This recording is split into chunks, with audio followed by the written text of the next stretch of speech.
Hi, this is Pat McDonald, your host for Vote for Vermont, where our tagline is Listening Beyond the Soundbite.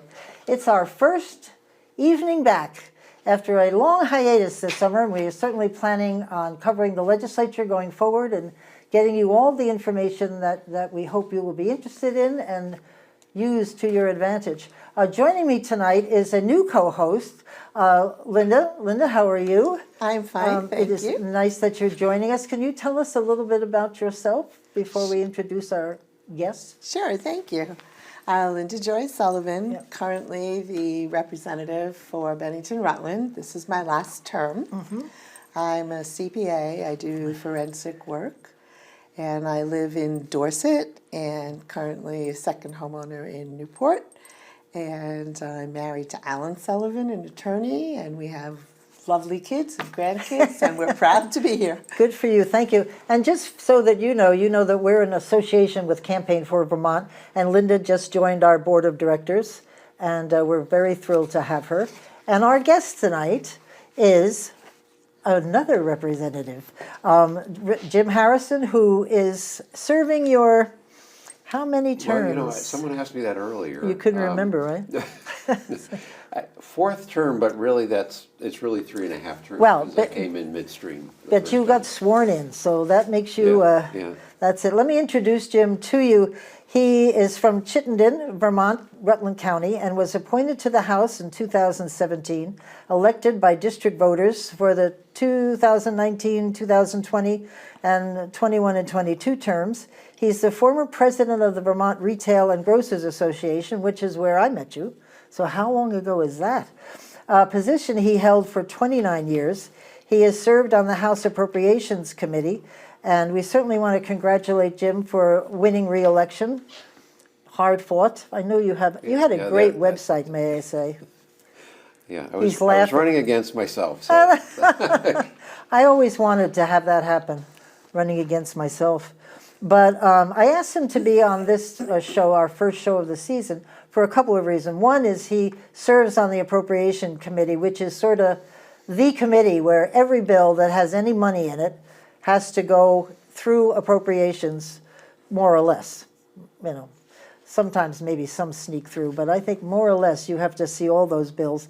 But also because he writes a fabulous newsletter, and he wrote, I guess there were about 6 or 7 that were on his website, which gave you a really good flavor for what it was like to be a legislature a couple of weeks before the session closed, and the chaos and how everybody's juggling and playing games and blah, blah. And he then wrote a couple of letters after, because you think they go home, but there's still work to be done. So I thought that was really great. Well, we did go home. Well, I know, but you so never stop chatting. Work to do, so yeah. Right. Well, and let me ask, I'm going to jump to a question that's not even on here. No, I asked this on the radio today, and they didn't know the answer.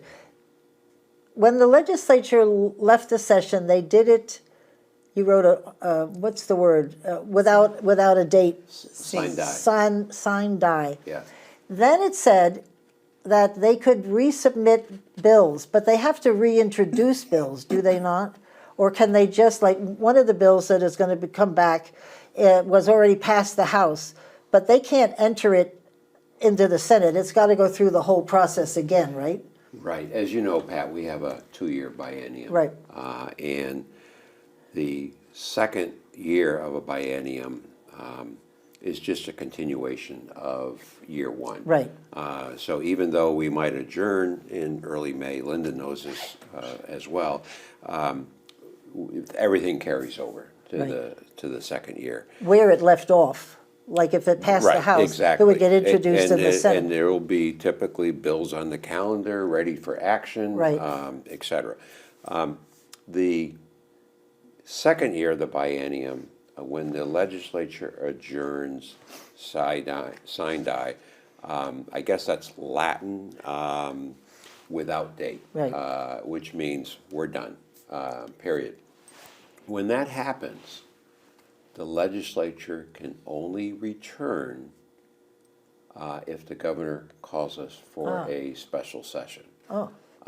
And so the feeling is when we adjourn without a date and we're done, the governor still is getting the bills because it takes several weeks for those bills to get through the pipeline and get to the governor. It certainly would not be fair to send the governor, 40 bills that were passed in the past couple days and give them 5 days to, sign them or veto them or whatever. So they phase it out or phase it in, and if the governor were, for example, to veto the budget, the governor's going to call us back. We have to have a budget. Right. We can't start the new fiscal year, July 1, without that. And there may be some other bills that have to happen, and there might have been a mistake made, there might have been some minor disagreement. If the governor vetoed them, they would be back. The other issues are not do or die that he vetoed. So the legislature can take those back up when they return in January, and I expect that we will take some of those back up. But the way it was written was, I don't know whether it was what you had written or something else I read, it sounded almost like it was the end of the first year of the biennium where they could just reintroduce as opposed to starting from scratch. The new legislature, right, come January, can reintroduce anything it wants. Okay. So. All right, cool. Anyway, Yeah, sorry if that wasn't clear. No, I knew it, but then because I don't normally hear that sin die, I thought maybe that had a little extra kick to it that I didn't know. So there you go. Anyway, you want to start us off, Linda? Sure. Welcome, Jim. It's lovely to be here with you today. It's great to be here with you. So I would really like, if you don't mind, to talk a little about appropriations, the Appropriations Committee. And I know you were there with one of the chairs, the former chair, who I know you respect very much. But you won't be having the same chair. And are you also asking to be on that committee again? I'm a glutton for punishment, so yeah, sure. I've Is told that why the you speaker. ran? I've told the speaker. No, I'm happy to serve on appropriations. Look, at the end of the day, we're all the same. We all, as you know, I have one vote and we have one voice, and we can, be on any different committee. But at the end of the day, when we vote on the House floor, it's all the same. However, appropriations does, as Pat alluded, does get to see many of the bills coming through because there will be some kind of appropriation associated with it. We try not to get too much into the policy end of those bills, but we have to certainly balance things in terms of the available funds and what gets appropriated and what doesn't. So it's a great experience from that respect. The other thing is there's 11 of us on the committee, and we divide up all areas of state government, and we become sort of the go-to person on different areas of the budget. For example, one of my areas was the Attorney General. So, I would meet with the Attorney General and his key people at the beginning of the session to go over their budget, ask questions, make sure I had a good understanding of it, and then, we would certainly bring that before the committee, whether or not the budget as proposed was okay, whether or not there needed to be adjustments, that sort of thing. So are you also assigned to different committees as the go-to person? Well, I think that's important. Yes, it is important. And so with that, and I just used the Attorney General, that's just one. I had other areas too. You wanted to start at the top. Yeah. Another area that I had was building and general services, which is all the infrastructure that state government uses. So and you were, I believe, on correction, so in institutions. So if they were doing the capital bill, they would, it was important that I had an understanding of what was involved with that. We didn't second guess what the institutions committee would do, except that we had to make sure it fit in the construct of the total budget, because they sort of had their separate budget in doing that. And in the Attorney General, it would be judiciary. That would be typically where they might have some policy issues. So if judiciary had a bill with money related to the AG's office, then then that's where it would be important for me to know that. And that's throughout the committee in all different areas. Some, had a lot of interaction with the healthcare committee or the human services committee. So it's a real interesting, if I am back on the committee, we're gonna have 7 new members, including a new chair.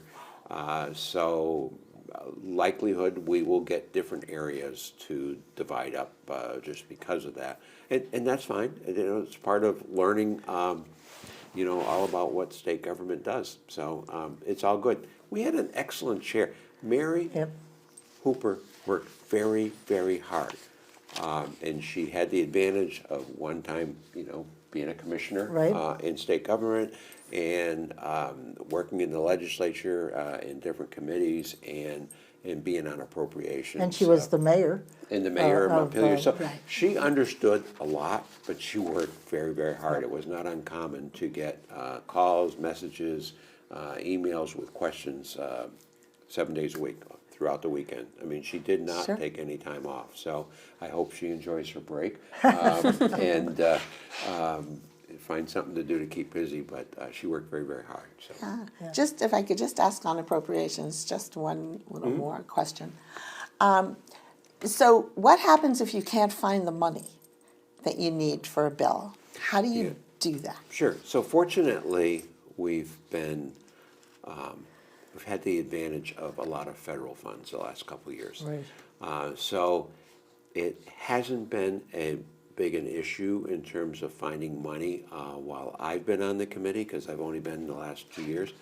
But, even said that, there's never enough. And there are always more things that you would like to do than you can't do. And sometimes it's having a conversation with your policy committee and said, look, we can't fund 3 positions. We might be able to fund 2, but we can't fund 3 for this new program. So you have to have those conversations. And, people understand. At the end of the day, you got finite resources. It will get potentially very interesting going forward.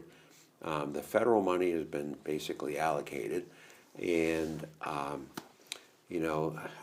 God forbid, but the economists are raising red flags. Hey, it might be a recession around the corner.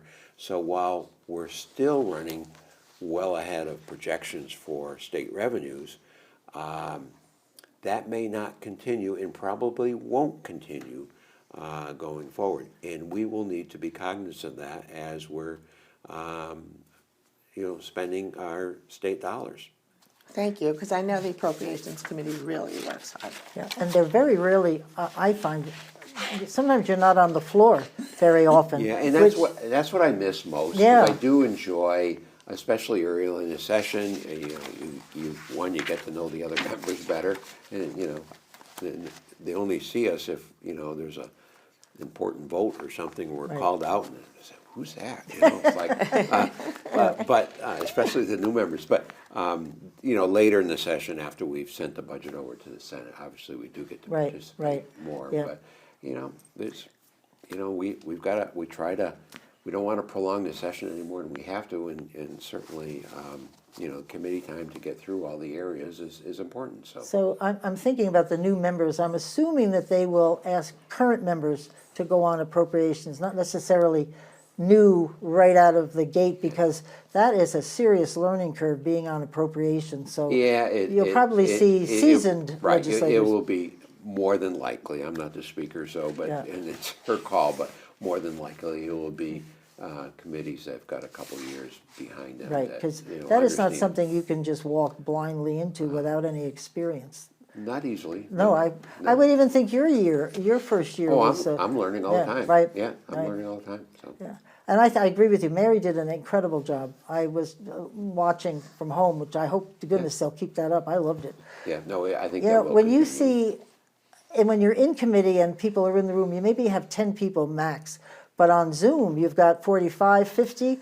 Vermonters listening in. How cool is that? I've tried very hard not to yawn anymore. Exactly. They catch that right away. Yeah. So I would like to switch to your newsletters, unless there's something else No, you'd like to share about approps. But first, let me ask you, how can people get copies of that? Do they go to your website and sign up, or how is Yeah, that distributed? On my website, harrisonforvermont.com, I put the most recent reports.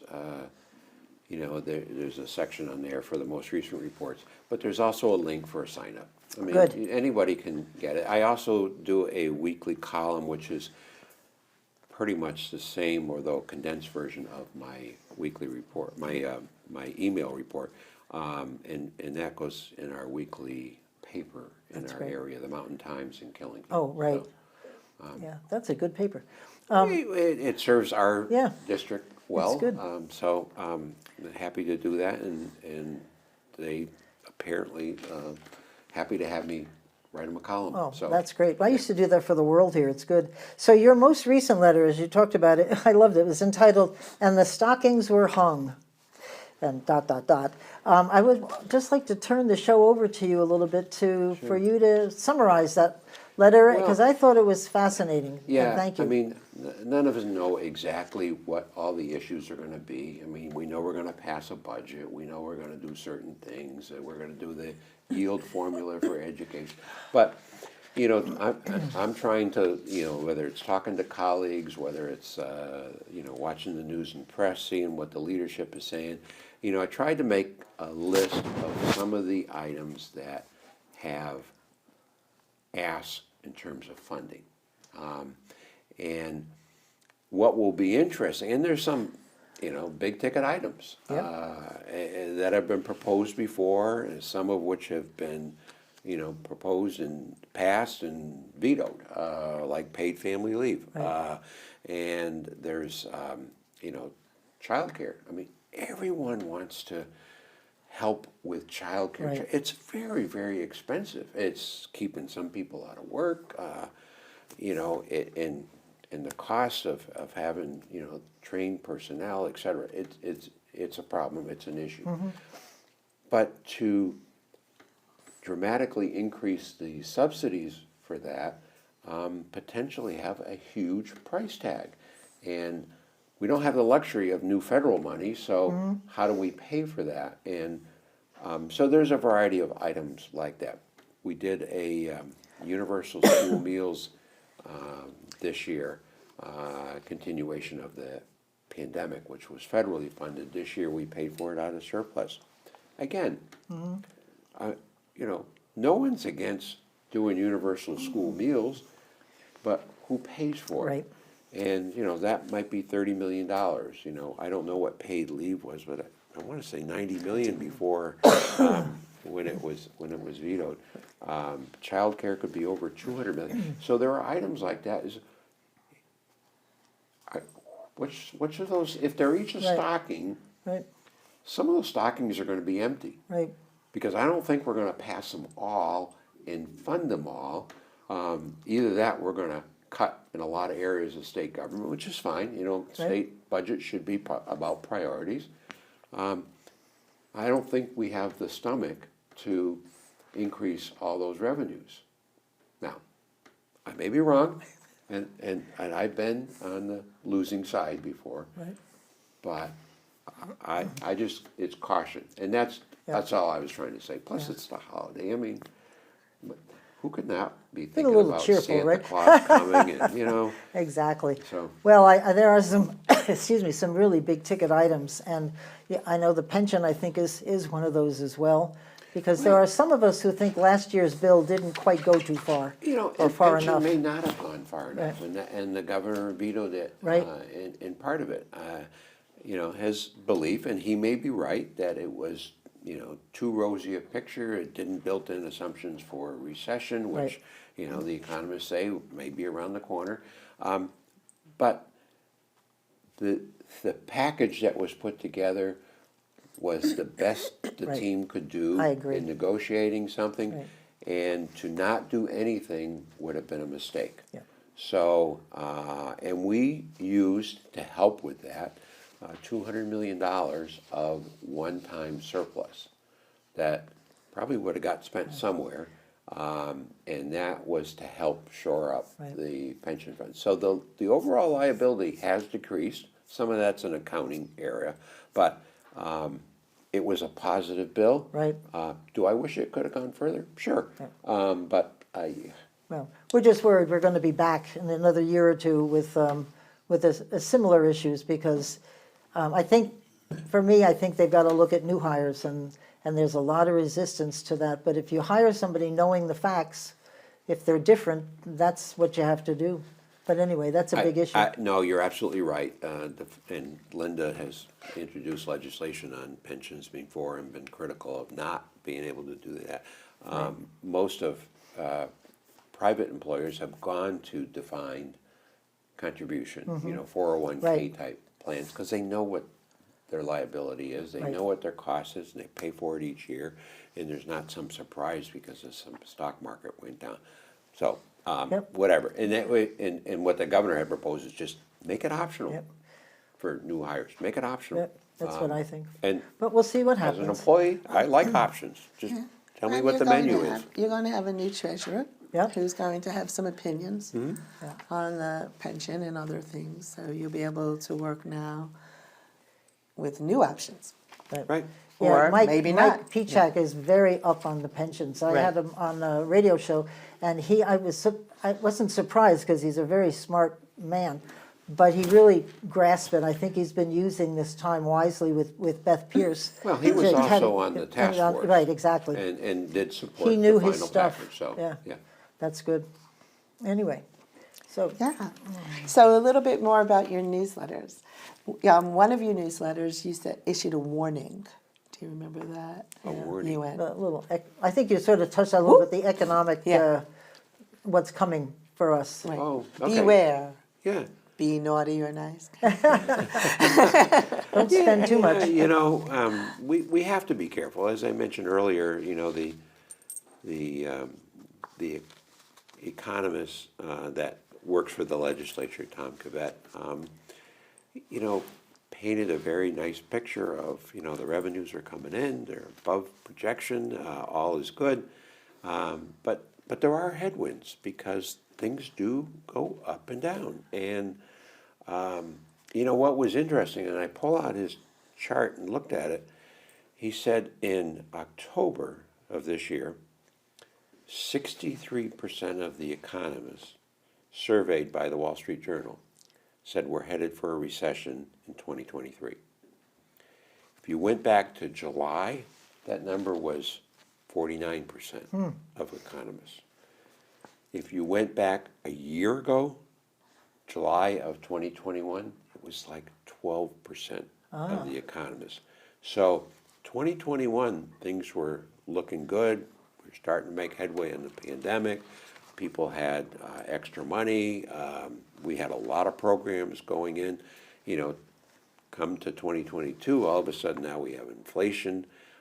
We have the Federal Reserve trying to increase interest rates to tamper inflation. But the only way they can tamper inflation is to slow down the economy, and they're trying to do that with the tools that they have.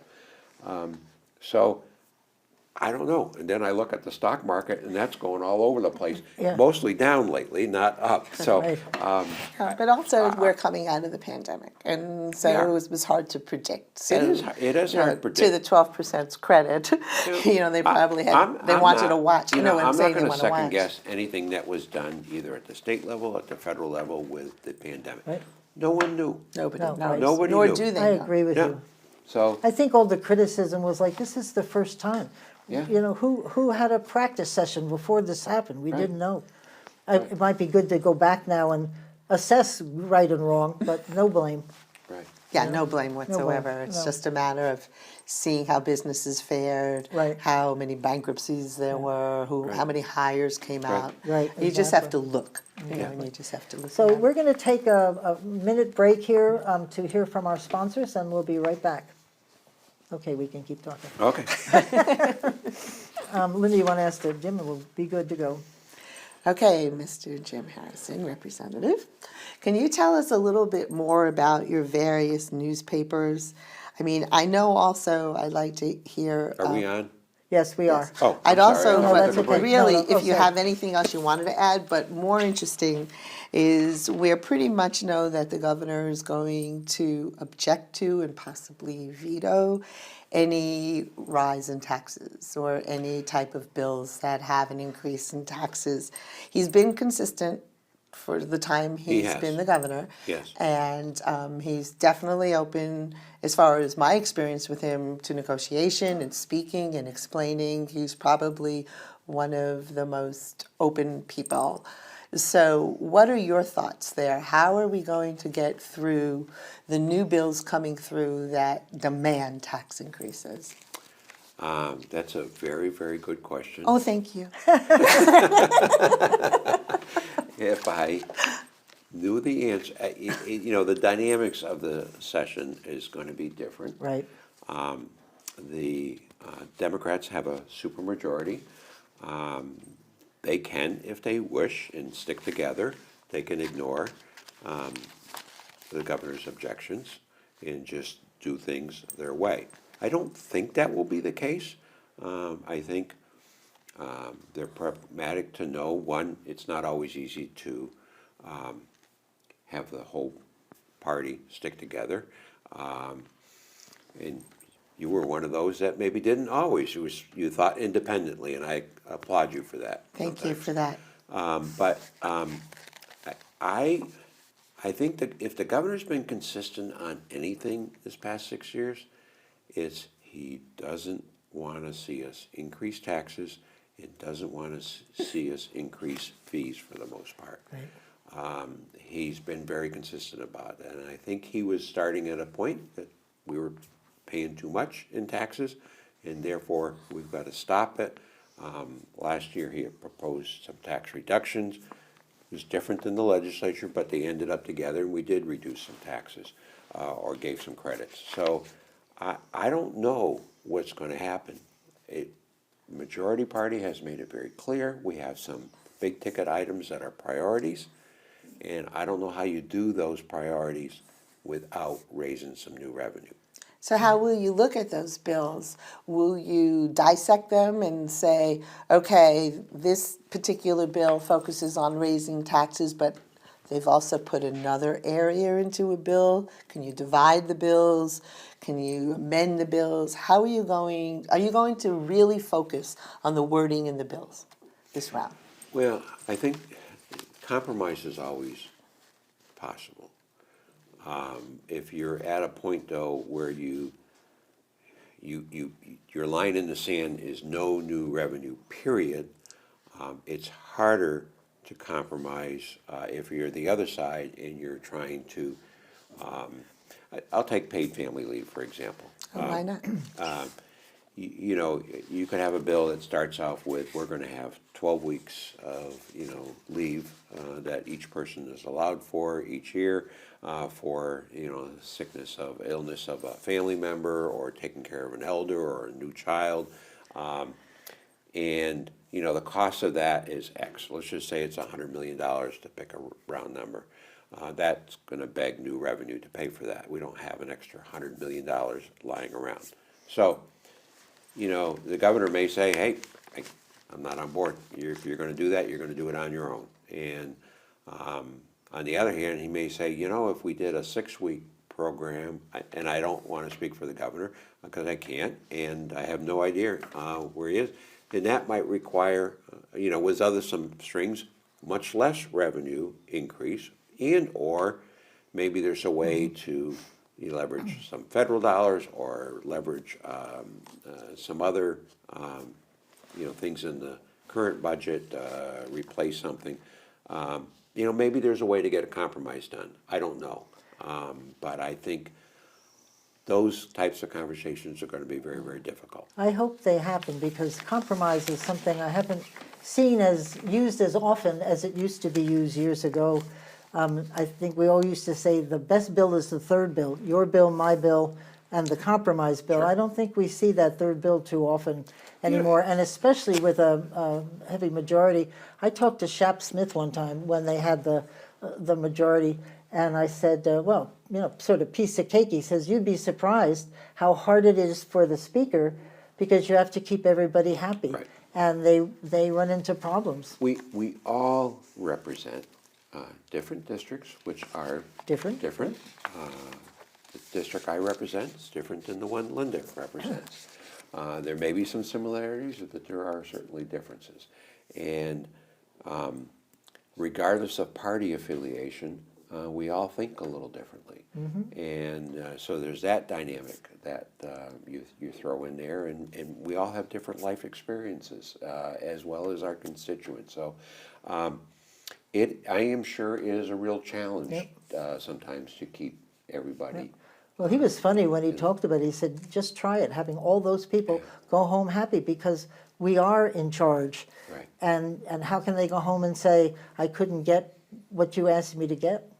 Right. It reminds me a little bit about what's going on in Washington. Oh, right. In the House Republicans, Kevin McCarthy, Kevin still McCarthy. doesn't have the votes. I know, isn't that to incredible? get there, and they have the majority come January. So we're all different. Yeah. That's what makes democracy so fun sometimes. So let me ask you, in your April 20th newsletter, I thought it was funny because you were talking about how all the key legislators are staking out their positions on various bills and a little chaotic back and forth.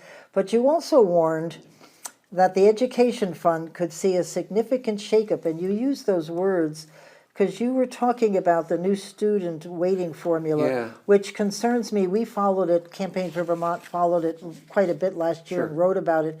And I don't think people understand the impact of this weighting formula. You know, for a lot of school districts, there probably won't be a huge impact. A student is not a student in our education funding formula. I don't have to Right. tell you folks, is complicated. Right. And you could spend a couple sessions talking about it Right. and trying to explain it. But aside from that, we weigh students differently in terms of dispersing the state aid to those school districts. And like a high school student, on average, costs more to educate than a elementary school student. Understand? Right. That's easy to explain. A non-English student, a foreign student coming to this country or to this state that, maybe speaks a different language and English is their second language, they cost more to educate. I think I heard from one of my colleagues, Winooski might have as many as 60 different languages. Oh, yes. Well, Burlington, I think that's the number Burlington's they probably deal the with. same. Yep. I don't know how much of that comes to school that way, but certainly a good Yep. share. I can't imagine the schools trying to deal Right. with that. It costs more. So what the weighting, we've always had weighting, I've had it for a number of years, but that never had been updated. Right. And it was updated to try to reflect a more realistic view of, what's involved with each of that. I mean, rural areas have more costs with busing Right. and getting students there. Areas that have higher poverty rates can be a little bit more challenging. Right. So anyhow, there was new update to weighting. Unfortunately, when you put that all together, some districts, because of the new formula, will get a little bit more aid, and some districts will get a little bit less. So if you're getting less, unless you reduce spending, your taxes are going to go up. Right. And if you're getting more and you keep the spending the same, your taxes will go down. So that's what's challenging. There are some districts that went up quite a bit, and I think the bill had a 4 or 5 year phase in. Yes, right, So you right. didn't get hit all So at it'll once. be incremental. I never understood this in the beginning of the discussion until Donna Russo Savage, who used to be in Ledge Council and now is over in education, wrote a memo that was so clear and so concise that I supported it because I understood just what you're saying. It's outdated and there are realistic barriers to education and need to be addressed. So Sure. once you understand it, but I'm afraid of the impact, and I think Yeah, it's and going to hit some still, people pretty hard. even if you understand it, it still doesn't help you if you're in one of those districts Right. that now is going to get a 15% increase. Right, can you imagine? So anyhow, the other thing, and I don't know if I mentioned it in one of my reports, but one of the things that may be looked at this year, and it's been an ongoing conversation, is, you know, redoing the education funding formula again, but more all on income for residents. Oh, so, we sort of have a renters, hybrid. so renters would, or even though the landlord pays, but renters would pay. I would assume so, although Right. I haven't seen an actual plan. Interesting. There's a summer study committee looking at that.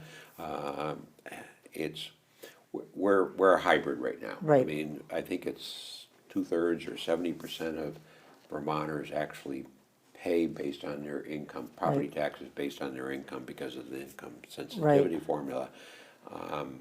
And this, I guess, would put it at 100%. And I assume probably still keep the non-homestead property tax. Lot to pay attention to this year. Yeah, Oof. but again, you're inevitably gonna get winners and losers, and that always makes for a difficult conversation. And But you that's won't where get your thanks from the committees- winners. But You'll hear that's from where the your losers. committees- Your committees come in, and that's where you hopefully and flesh they'll- out those right, questions, exactly. like, is it a household income, is it an individual income, Right. and so on. You have to look at the nuances and see other benefits that might be lost or gained, Right. and all those questions will Right. come up. Yeah, yeah. And- So, Yeah, and again. and the witnesses are key, is like, who chooses the witnesses for the committees? So that you don't just Get get the one side. chosen answers, and that you're more open, and you have hopefully new legislators who will speak up and say, I want to hear from a lot of other people, not your Sure. regulars. See, that's the reason we have listening beyond the sound bites, because we want to present on this show the whole picture, not necessarily just the, one picture, whatever that may be. We try to do it balanced, but Right. it's confusing anyway. Yeah, it's the way you have to go. Yeah. So we're still talking about education.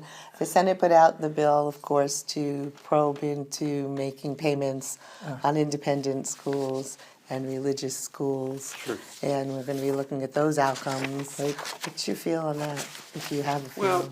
Well, Not your yeah, opinion. no. My particular town has school choice for high school, because we don't have our own high Right. school. And our school board put out a proposal a year ago to limit that school choice. I gotta tell you, the people who take advantage of school choice very, very much appreciate it. And they were heard loud and clear. The school board tabled that proposal. Cool. The Senate was looking, I think, to set up some more guidelines as to what could be an approved independent school, Right, what couldn't. And the House did not take up that issue for a couple reasons. One, there was a lot of other education stuff happening this past year, but also, more importantly, the whole religious school tuition was in court, and felt it would better to be see how the court And a lot happening in interpret that. Maine. I think they were looking. There was a at- case there in was Maine, big in but Maine. just recently, Here. the Vermont Agency of Mm-hmm. Education came to an agreement, that choice schools can allow Right. religious schools to accept public tuition dollars as long as it's not going for Right. teaching of religion. And I think Senator Campion, who's the chair of Senate Education, Mm-hmm. is trying to, I forget the phrase, but trying to really clarify what it means to have safeguards in place to make Sure. sure that the monies weren't being spent. And I think they didn't quite get finished with that. That'll be No, back. and that may come back again. Yeah. Certainly, you gotta have, and some of this would go to the Board of Education, but, Right. you gotta have standards Right. And put everybody a little bit on the same Yep. And I playing don't field. disagree with that, that if you're sending your child to a religious school for the teaching, not Mm-hmm. necessarily the religion, you may not want the funding to go for your kids' education and keep it separate. Right. So where are the dollars going, to education or religion? I sort of understand that. I don't know how you would understand how to keep track of that, but it's a difficult issue. It's definitely a situation that needs to be divided and looked at. It's going to be interesting. You have the former Secretary of Education as a new legislator, and it will be interesting to see if they decide to put her on education or keep her so far away from the education committee, and if she will, as the future representative, voice her opinions regardless. Yeah. Right. And so there's going to be a different mix, and it's going to be quite interesting to see the dynamic, especially also with,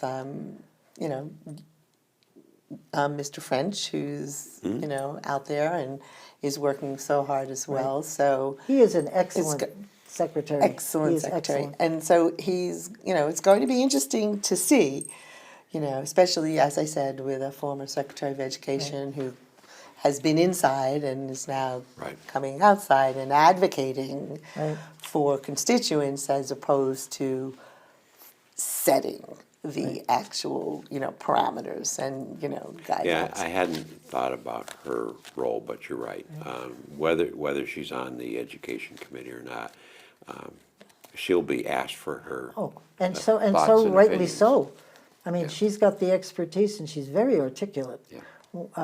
I enjoy listening to her and and having her say why she supports something or not. She's very articulate, so they'd be foolish not to use her. Well, they should listen to people who have the expertise, particularly because, as you brought up, it shouldn't only be policy push.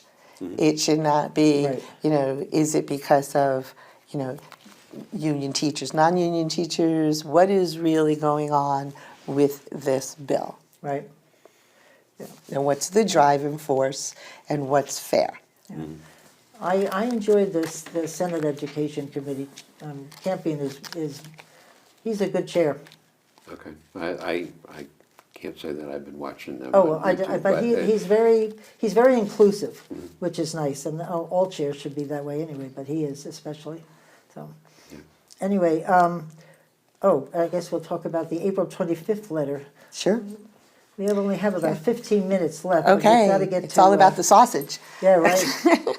That's what you said. You said love it that. was Yeah. your paper was entitled "Making Sausage," and it's not pretty much. And at the end, you said there's going to be major differences. There's going to be competing press conferences, loud voices. Yep, which always happens. I love the. So how do you Okay. keep track of what's actually going on? Well, I'm not sure you do, but the end of the session is really kind of fun sometimes. right, if you can right. step back from it and just watch. Yeah. And so, yeah, I mean, there's, it's been said many times, that two things you don't want to watch are making sausage, and the other is making legislation. It can get messy, but sometimes it has to get to a final point to make. Right. If we didn't have deadlines at the end of the session, You'd be an all-year we'd never get there legislature. because no one would give. Right.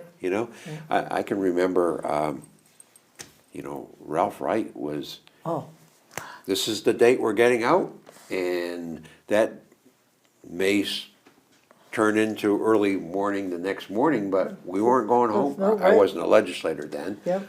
But you weren't going home until, the deals were struck and, Yep. what needed to get done, were done. And not sure I recommend that, the best legislating is done at 2 in the morning, but that But was. it's been done. That was his Yeah. way to Yep. force people to Yep. get together and compromise. But we do it to a different extent today. But it can get messy. It can, we all get vested with particular issues, and we might get excited about it if, it's not going the way we think it should be going. But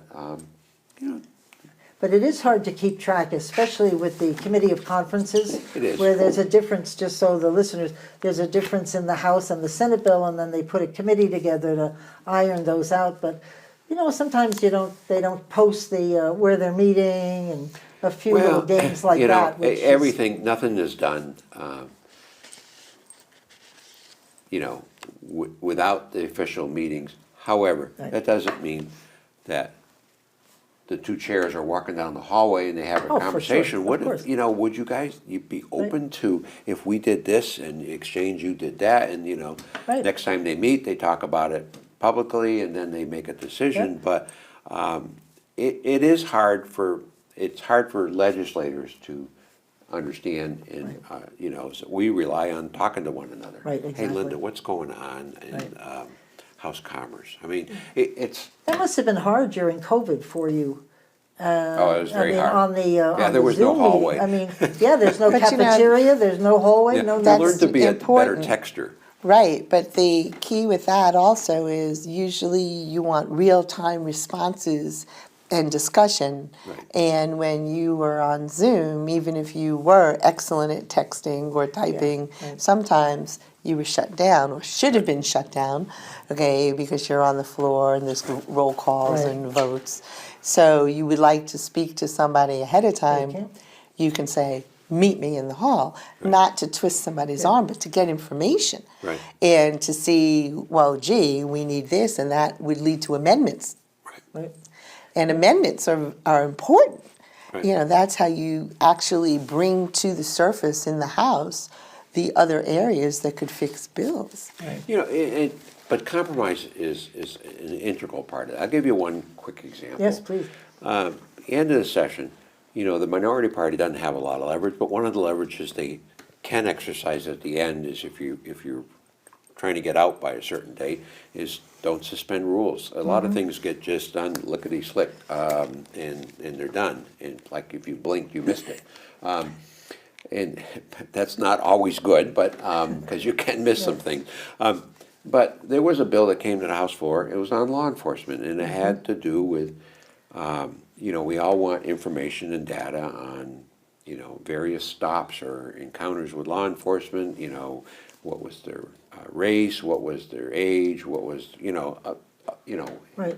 all the kinds of demographics, things to kind of judge law enforcement. And that was going to expand it to all law enforcement encounters. And I asked on the House floor, I said, what's a law enforcement encounter? I said, we already do it for traffic stops, I get that. I says, but if I happen to be driving behind a building and a policeman stops me and says, just like, what are you doing back there? Is that an encounter? Does he now have to fill out a report that, Right, oh. white male, over 65, what? I don't want them to spend all their time Right. doing paperwork. We want them out in the streets. We want them to interact with people. And so we ended up, I said timeout, basically, which basically held the bill up. And they went back had a conversation with Senator Ron Hinsdale, who was Right. the sponsor of the bill. And we worked out something where, the committee that was already in the bill is going to come back with recommendations. Great. So just put it on hold. right. What are we talking about? It And may why be are we nothing. rushing, Yeah, but it's messy because if you're looking at it, it's just like bang, bang, bang. Right. So are you concerned that it's going to checklist-oriented as opposed to reality-oriented, that some of the bills that are coming out? We all have a different view of what reality is and what a checklist Okay. is. I just, maybe I'm old-fashioned. I just, want to use good common sense, Right. and not try to tie, in this case, law enforcement's hand. I'm not going to Right. talk to them because now it's an encounter and I only got an hour left on my shift and I'll be spending it doing paperwork. Well, I think the key is safety. You don't interfere with safety. Right. And they've got other things to do That's right. besides Safety, filling out safety first.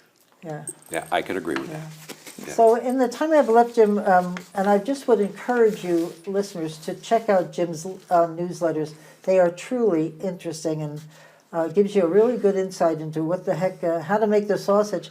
But I was wanting to talk about housing. Sure. I know you covered that. It's going to be a big issue this year, as it was last year, and who knows how many more years going forward. We're in trouble. We're in trouble, and in fact, today I went to a housing meeting for the Rutland County area. And, they've got some projects that they obviously need some help with. Right. So we'll have that conversation. But here's the challenge, to build, an apartment. Some of these units now, $350,000, $400,000 a unit, and the numbers don't work. If you were a developer, you can't raise your rents high enough to Right, to get make that money. to pay back. Yeah. So then you end up with having to use public money to kind of subsidize some of those projects. And, if the money, the private investment would be there if, in fact, the cost of construction wasn't so high. Right. And the cost of construction is high because supplies have gone way up. We've got regulatory challenges Right. that may slow it down, which is money.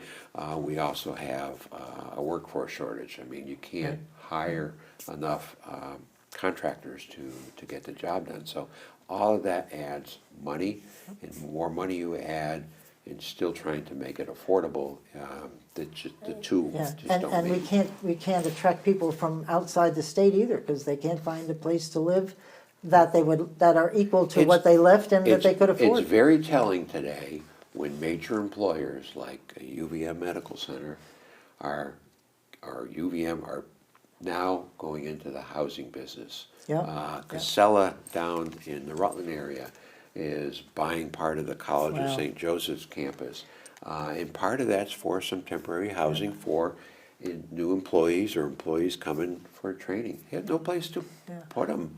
Here in Berlin, at the Berlin Mall, they put up a senior housing apartment, senior living. Yes. It was sold out before it was even built. I mean, it's full because people are desperate.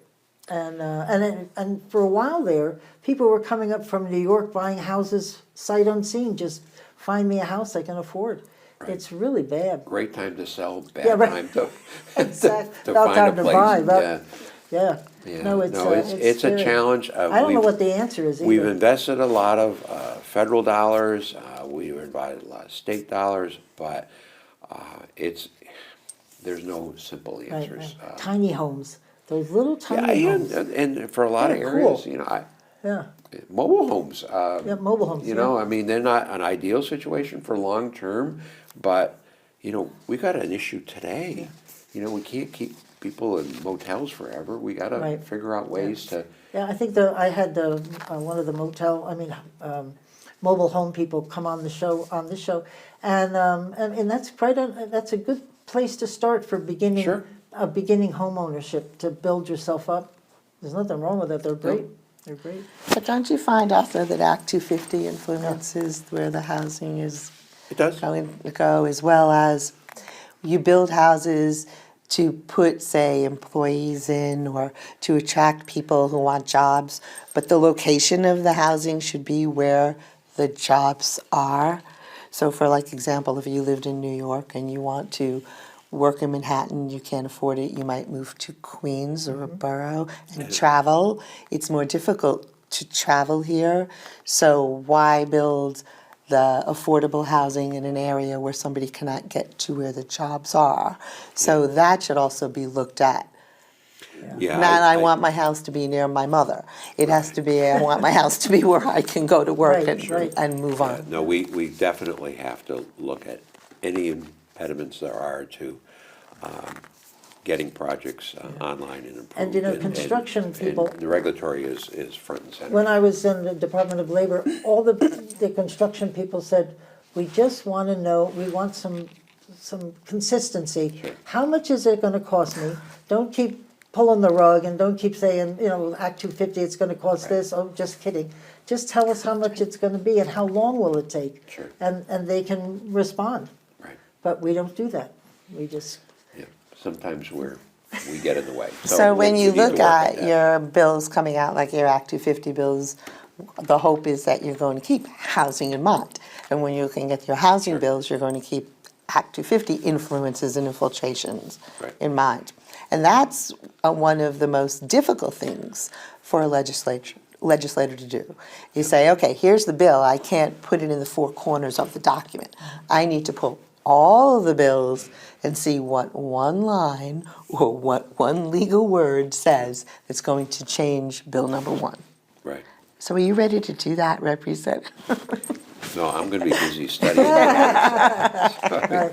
It's going to be quite the session, I think, particularly because of all the new people. I think there's a third of the legislature is Yeah, new. there That's a is. lot of Or people. more, maybe, right? I think it's 50 in the House Yeah. and Yeah. maybe 10 in the Senate, so that's Yeah, quite a few. And in the House, we've, due to retirements, majority of committee chairs, so. Yeah, that's a have tough stepped one. down. So it is tough. Yeah. But you know what? Oh, Janet Ansell is stepped down, and that was Ways and Means. That's Ways and another Means, yep, key committee. difficult Yeah. committee. Sure, Yeah. yeah, no, it's going to be interesting, but you know what? Keep you It's young, Jim. It's a citizen legislature, it's a part-time position, we all want to do good things for Vermont. That I will And- tell you. And we'll figure out a way That's to true. muddy through that. And the world will not end if we don't pass everything, Right. so, the first year. Yeah.